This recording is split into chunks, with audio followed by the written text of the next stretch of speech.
Hello guys, good morning. আজকে একটা দুঃখের বিষয় গাইস, আজকে আমাদের বাথরুমে একটা সাপ ঢুকে গেছে। আর সাপটাকে এই দেখো বাইরে বের করা হয়েছে, আর প্রচুর মানুষের কিন্তু ভিড়। সামনে রুমের সবাই কিন্তু দেখতে এসেছে সাপটাকে। রুমের যে মালিক, সে মালিকও কিন্তু এসেছে দেখার জন্য। আর সাপটা কিন্তু খুব বিষধর একটা সাপ। তো তোমাদের সবাইকে বলি সাপটা কিভাবে ঢুকেছে আর কিভাবে সাপটাকে বের করা হলো। তো রাত্রে ঘুমিয়েছিলাম, সকালে ঘুমিয়েছিলাম। তো মিনু ফার্স্ট উঠে ঘুম থেকে উঠে বাথরুম গিয়েছিল। তো বাথরুম যাওয়ার সময় কিন্তু দেখতে পাই কিন্তু সাপটা ওখানে শুয়ে আছে। আর শুয়ে আছে বলছি, যেখানে আমরা ল্যাট্রিন করি ওই জায়গাটায় কিন্তু সাপটা কিন্তু শুয়েছিল। তো পুরো চিল্লিয়ে উঠে আমাকে ডাকে, তখন আমি গিয়ে দেখি কিন্তু সাপটা শুয়ে আছে। তখনই আমরা বাথরুমের যে দরজা, সেই দরজাটাকে বন্ধ করে দিই। আর তখনই আমরা কিন্তু আরও 2-4জনকে আমরা ডাকি পাশের রুমের, তারাও এসে দেখে যে এটা তো কোনো মানে যেটাকে বলি আমরা ধোঁড়া সাপ আমরা দেশি বাংলায় বলি, বা ওইরকম কোনো সাপ নেই, এটা কিন্তু বিষধর একটা সাপ। আর সেই কারণের জন্যই সবাই এসে দেখে, সবাই দৌড়ে আসে, সবাই দেখে বলে না এটা কোনো এমনি কোনো সাপ না, এটা কিন্তু বিষধরই একটা সাপ।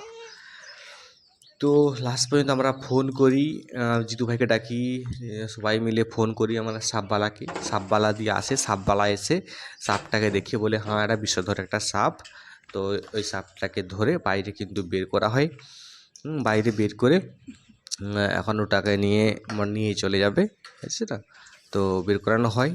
তো ভয়ঙ্কর একটা দৃশ্য, একটা ঘটনা ঘটে যেত, যদি কোনো কারণে যদি ভুলবশত যদি না দেখতো তাহলে কিন্তু একটা খারাপ ঘটনা ঘটে যেত। তো যাই হোক, আমরা বের করতে পেরেছি সাপটাকে। এবং সাপ আমরা অনেক মানে সাপের যে সাপ ধরা, এত সকাল সকাল সাপ ধরাকেও কিন্তু ফোন করে আমি নাম্বার নিয়েও পাইনি। মালিকও ফোন করেছিল, মালিকও কিন্তু সাপ ধরাকে পায়নি। লাস্ট পর্যন্ত আমি গুগলে গিয়ে সার্চ করলাম, যেখানে থাকি সেই লোকেশন দিয়ে নাম্বার আসলো, সেই নাম্বারে কন্ট্যাক্ট করলাম। কন্ট্যাক্ট করতে কিন্তু আসলো, এসে সাপটাকে খুব সুন্দরভাবে ধরেছে। শান্তি পেলাম একটু, প্রচুর ভয় ছিল আমাদের মধ্যে, তবু এখন কেমন লাগছে রুমটাতে থাকবো বলে। ভয় একটু লাগছে। আর সাপটাকে দেখো কীভাবে ধরে একটা ডাব্বার মধ্যে ওটাকে ভর্তি করা হয়েছে। ভর্তি করে ওই ডাব্বাটাতে একটা ধূপ দিয়ে একটু হোল করে দেওয়া হচ্ছে, যাতে সাপটা নিঃশ্বাস নিতে পারে। আর সবাই দেখতে এসেছে কিন্তু।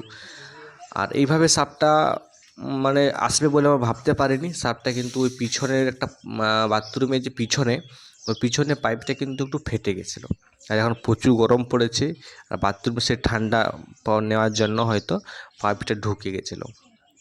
পাইপে ঢুকে কিন্তু একেবারে পুরো ল্যাট্রিন যেখানে আমরা করি ওইখানে চলে এসেছে। তো যা হয়েছে বাবা, অনেক কষ্টে বেঁচে গেছি আমরা, তাই না?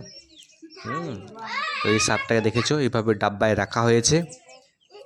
আর এইভাবে যদি কোথাও সাপ বেড়ায়, তোমরা এইভাবে কন্ট্যাক্ট করে সাপ ধরে নিতে পারো, ঠিক আছে না? আর এখন তো আমাদের প্রচুর ভয় লাগছে রুমটাতে কিভাবে আমরা থাকবো। তো 1-2 দিন ভয়টা থাকবে, তারপরে কিন্তু আস্তে আস্তে ঠিক হয়ে যাবে। একটা যে ওই চমকটা কিন্তু ওখানে থাকবে 1-2 দিন। এই দেখো সবাই কিভাবে দেখছে সাপটাকে, ডাব্বার মধ্যে ঢুকিয়ে দেওয়া হয়েছে এটাকে,